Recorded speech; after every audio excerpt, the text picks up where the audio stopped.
Hello, guys. This story is called Preacher Man. Well, anyway, back in those days, my father and mother were Jehovah's Witnesses, and they were taught to go from what's called door to door and preach the word and bring people into the church, And the thing is in that church, they teach the people in that church to do what's called start Bible studies, is what they call it. So you go from door to door, you give them magazines, and then you try to start a study with them, and explain, and in the study explain the Jehovah's Witness doctrine to the people. So anyway, my father, he got this territory.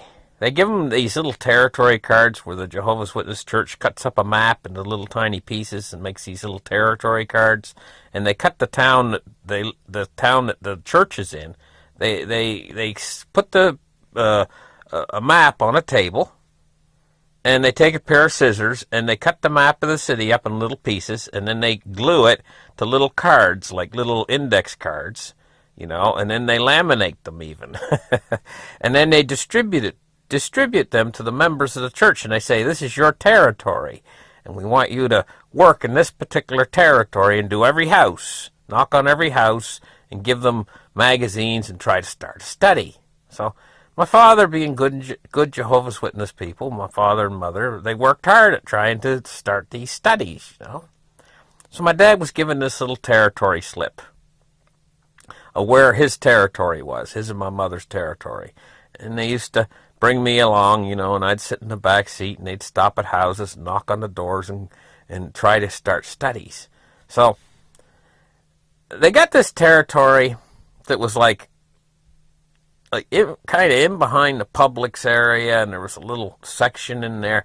Now, there's sections in town, in D-Land, always has been, where the whites and the black people don't tend to actually live together there in town. Once there is a few neighborhoods where there is kind of like there's black people living with white people, and so on. But most of the neighborhoods are specific regions. Like there's regions where the black people live, black people's neighborhoods, and there's white people's neighborhoods. And this is the way it was back.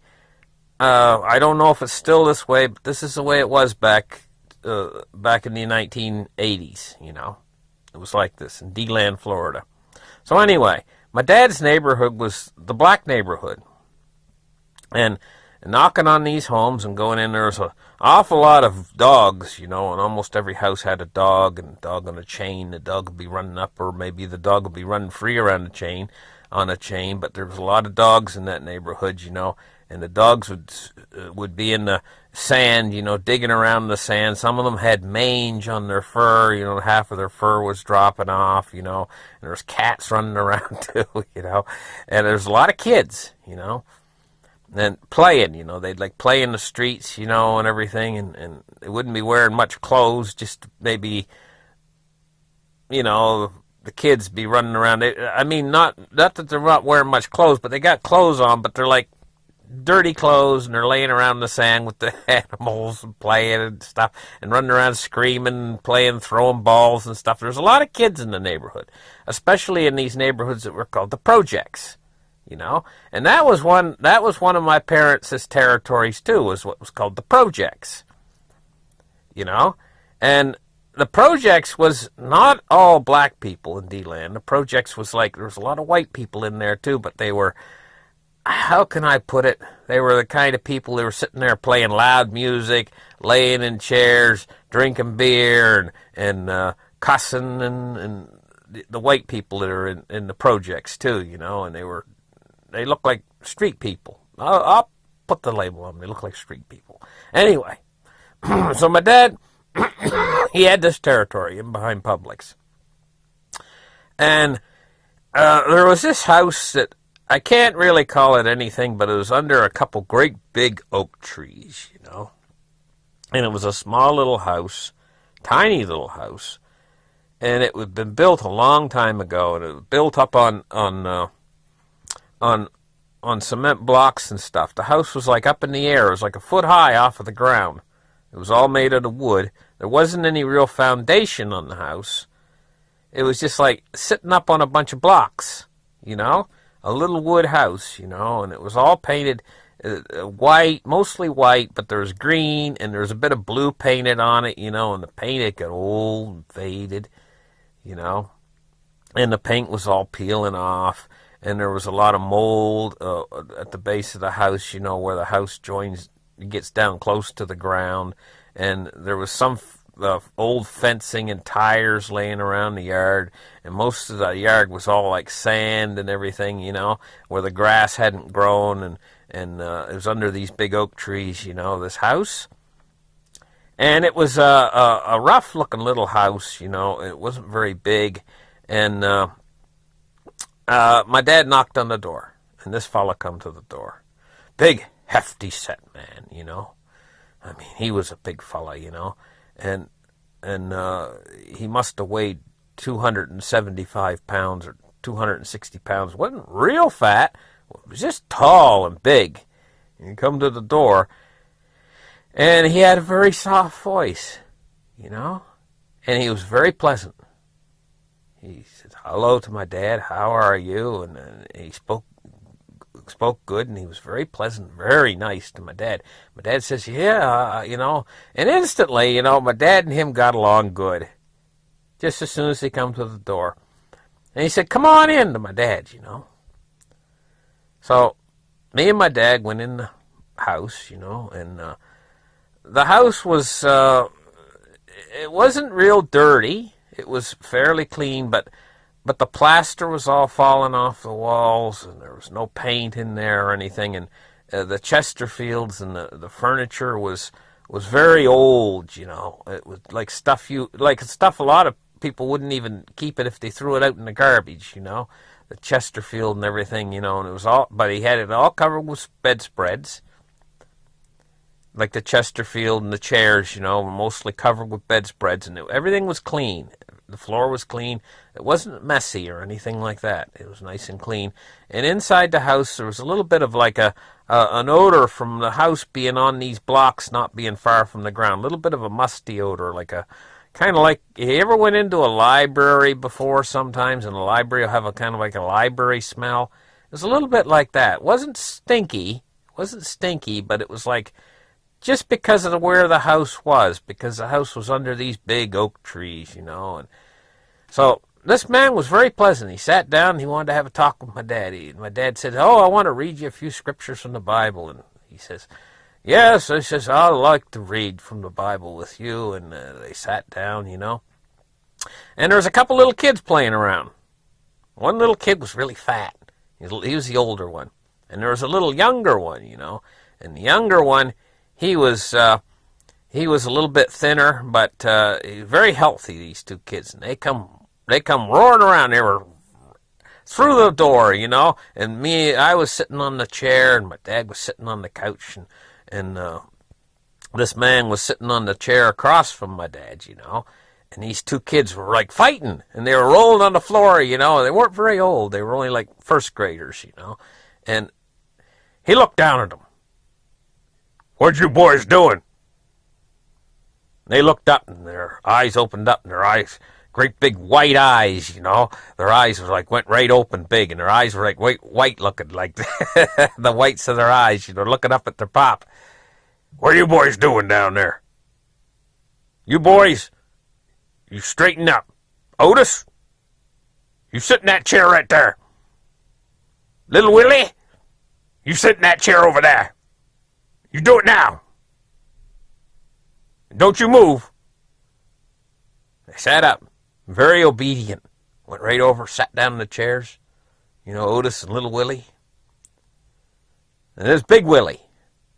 He says to my dad, I want to introduce myself. I'm Big Willie. You know, he says, also known around this neighborhood as Good Time. And my dad sat there, it's very nice to meet you, Mr. Big Willie. Very nice to meet you. You know, my dad reached over and shook hands, and he shook hands with my dad, you know. He said, I wants to know some more about this religion. He says, can you teach me some more? My dad was like, opened his eyes up, he says, yeah, Willie, I can teach you a lot about this. I can help you. In fact, I can come every week, he said, and I can stay for an hour, and I can teach you all about this.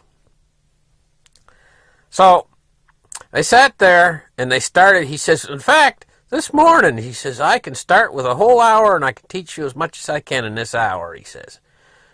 He says, would you like that, me to come every week and teach you about this for an hour? He says, boy, would I. That sounds really good. He says, next week when we arrange a time? My dad says, yeah. And he says, my dad says, yeah, we can arrange a time and we'll come and we'll teach you all about this. Willie says, boy, that sounds good. He says, okay. He says, let's start. And they started. My dad started telling him all about the kind of stuff. First thing my dad told him is, the whole earth is going to be completely changed, and there's going to be this wonderful paradise. He showed Willie pictures of paradise, And Willie's eyes opened up, and he says, boy, that looks good, he says, So they had a good study, the two of them. My dad waltzed out, and my dad was walking real tall, He said, I gotta study, He goes out. My mother, I think, was still waiting in the car patiently, underneath the big shade tree, the big oak tree, And I was with my dad, And she says, why was you in there so long? He says, I gotta study. He says, I gotta study, Really proud, He says, my first study, he says, in this town. So they went home, and the next week come. And all three of us, like on a Saturday, we used to go out and do this, what we called service, which was knocking from door to door, looking for homes that wanted studies and stuff. So the weekend come, we drove out there, stopped under the big shade tree again, just like we did before. And it was a little ways down. It was just like a little ways down the hill, like it was a little walk up to the house, but that was the best place to park, because it kept the car cool, and stuff. And so it was a little walk up to where the house was, maybe 100 feet or so, So my dad got out of the car, and he shut the door, and I got out of the car because I was going to go with him. My mother decided to stay in the car again. She says, I'm going to stay in the car and read. Now, my mother, she used to love to read. Very intelligent woman. And she didn't read fiction. She used to read medical books. She used to read world history. She very interested in the Kennedy assassination. She was very interested in some of the things now that they label as conspiracy theory. She's very interested in stuff like that. But she used to like to read. And she knew a lot because she read a lot. She spent about 6 hours a day reading, and she could get right into a book. And when she was into a book, she was in her own little world, And it's like time flew by really fast for her. So she didn't mind at all sitting in the car under the shade tree and reading this book she was going to read while we were going to go up and do the study. So me and my pop got out of the car. I shut the door too, and we both had our book bags with us. And we were both dressed up the way you're supposed to dress up, which is all pretty neat and presentable and everything, with a necktie and a tuck-in shirt, and a suit jacket on, and the book bags and everything. And I think my dad had a hat on, nice, neat-looking hat, and he had leather shoes on and everything. My dad looked pretty darn presentable when he was dressed up that way. He looked like a businessman or like a... So we were slowly walking up toward the house, up the road toward the house, and Otis went running by the yard. "Daddy! Daddy!" he says. "Here comes the preacher man!" Of course, I never thought of myself that way, or my dad that way, He says, "Daddy, Daddy, here comes the preacher man!" So, Anyway, my dad went up into the house, and we had our second study. And the boys, Otis and little Willie, they had to sit there very quietly and listen to everything my dad had to say on the couch, you know. And I think they were sitting next to my dad's nice long couch, and I was in the other chair on the other end, and Big Willie was just across from my dad, across a little coffee table, sitting in his big chair, you know. And he had his book, and my dad had his book, and my dad was explaining it all to him and showing him the pictures and stuff. So anyway, when my dad was done, I'm gonna save this for a second story, what happened with this, because it's a little bit too long to put it all in one story. But anyway, we had our study, you know, and then we decided afterwards we were going to go out and get something to eat, all three of us. So my mother was still waiting in the car, you know, and we said, well, where are we going to go? I said, this Sunday. We were sitting in the car discussing it. Dad said, well, what about Papa J's? And my mom said, no, I don't want to go to Papa J's today, you know.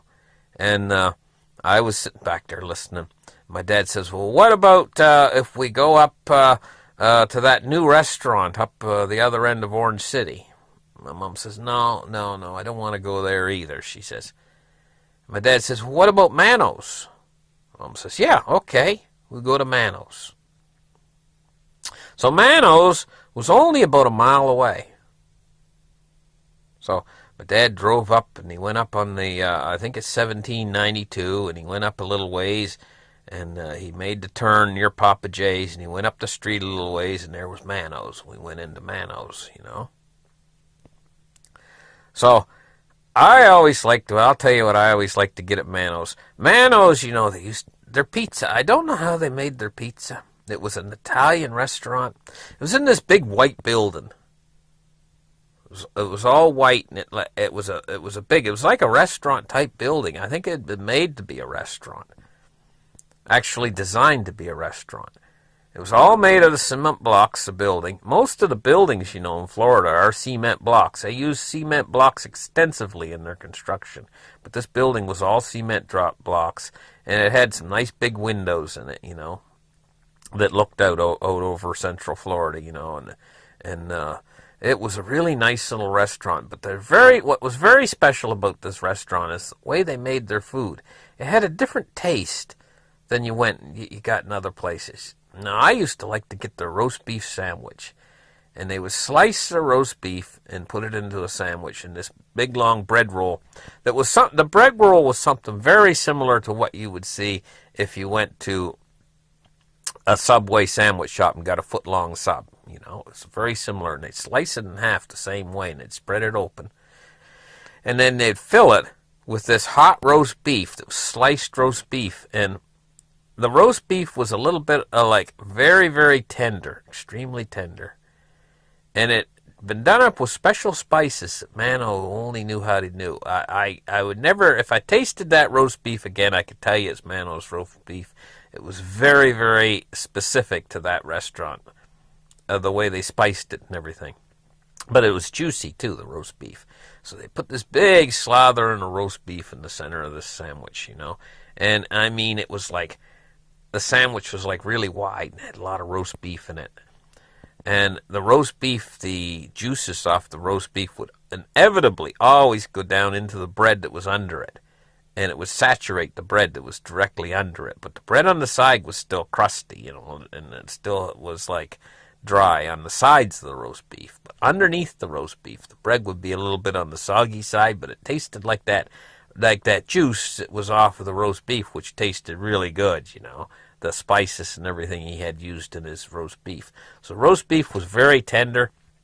So I'll tell you right now, it's starting to make me hungry talking about it, you know. And what he used to do was he used to take shredded mozzarella cheese oftentimes and melt it onto the top of the roast beef, you know, and it would make a layer of hot melted gooey cheese on the top of the roast beef. And what I'd like to do is I'd like to get the roast beef sandwich with cheese on top, and then I used to like to take, and he had these big bottles of Parmesan cheese on the table.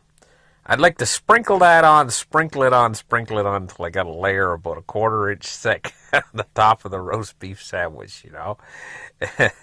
And if you bought a soda pop at Mano's, they would just keep bringing soda pop to you more and more. You know, you could drink all you want. So as a kid, you know, I used to love to go to that place. So we went to Mano's and we went in. I got the roast beef sandwich. And my mother, she ordered up a pizza, you know. My dad got a roast beef sandwich too. She ordered up a 16-inch pizza. And we all had a good meal in there at Mano's that particular day, you know, on that Saturday. We all went home pretty full, you know. And those were the days, you know. Back in those days, that was a time when Florida, actually the temperatures in Florida were different than they are now.